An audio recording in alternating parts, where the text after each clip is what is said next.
Hi, I'm Kim Richardson, and I help you organize and plan your genealogy research so that you can break through barriers and solve brick wall mysteries. Genealogists as a group tend to be pretty frugal, don't we? So, what we really want to know is how do I decide it's time to spend money on my genealogy research? Well, that's what we're going to talk about today because at some point in our research process, there comes a time when we need to invest money in order to further our efforts and solve those family mysteries. So, whether you think you need to order a record that's a little more expensive or if you need to hire a professional, here are some tips to help you navigate the financial decisions of genealogical research. Now, this is kind of a two-step process. One, decide if the service is needed, and I'll tell you how to figure that out. And then two, evaluate the cost. So, for ordering a record or subscribing to a database, there are some criteria to see if you even need to spend money at all. You need to make sure that what you think you need to pay for actually aligns with your research priorities. And then, if it does, you can decide whether to invest or not. So, the first thing to think about is the accessibility or the rarity of the record that you need. If it is a record that is more difficult to reach or get to, it may require that you spend money in order to obtain it because there is no other way to get to that information.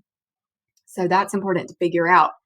Another consideration is the uniqueness of the information inside that record. And so ask yourself these things. Is that pay to see record really that rare? Can I not find it somewhere else? Even if I have to combine two or three alternative records, could I come up with the same information that is inside that record? Is that even possible?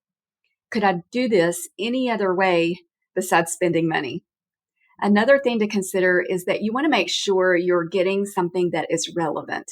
And I'm talking to myself here too, because sometimes I'll see a record and I'll think, I would really like to see that just because I'm curious. I do that with databases too. I'll think, oh, I bet there is a lot of cool stuff in there. But what I should be asking myself is this likely to fill in the gaps for the research question I'm currently working on? Does it provide, or is it likely to provide, crucial details that can solve my genealogy mystery? And after you evaluate those things, then in step two, consider the cost to benefit ratio. And what I mean by that is if the record or the database could help you, but you think it's unreasonably expensive or way outside your budget, then it may not be worth it to you to pursue it. But if it's a smaller cost or something that you can justify, it may be that you decide to save up and get it. Now, sometimes when you're dealing with an especially complex research question, you may need a professional to help you. It's the same two-step decision process here. Is this the only way to get this information? What alternatives are there? And then the second step, is this something that is a reasonable cost? Is it in my budget? Is it worth it to me to save myself the time and effort for a professional to do the work for me? Because a professional can provide efficient and time-saving support for you and help you knock down a brick wall very quickly. And you have two options. You can get a professional to do the research for you, or you could hire them to review your research and see if they have any other recommendations for you to pursue. One thing to consider, and a big benefit to hiring a professional, is that they have access to a lot of databases. Professional genealogists have to have subscriptions to many different paid services. And if those paid services can help you, it may well be worth hiring them to research on your behalf instead of you paying for the different services, figuring out how to use them, and then doing that same research yourself. So when looking for ways to not spend money, there are a couple of options there too. And one is that you can collaborate with other researchers. Possibly you could find other researchers who are investigating the same family. And it may be that you and another researcher, or even a cousin, would want to go in together and share the costs to hire a professional or to invest together in your genealogical research. Another great and cheaper collaboration avenue is to make sure that you're joining forces with genealogy societies and groups.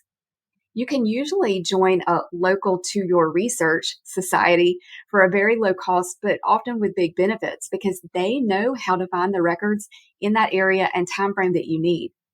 You should also think about joining an online genealogy group for free.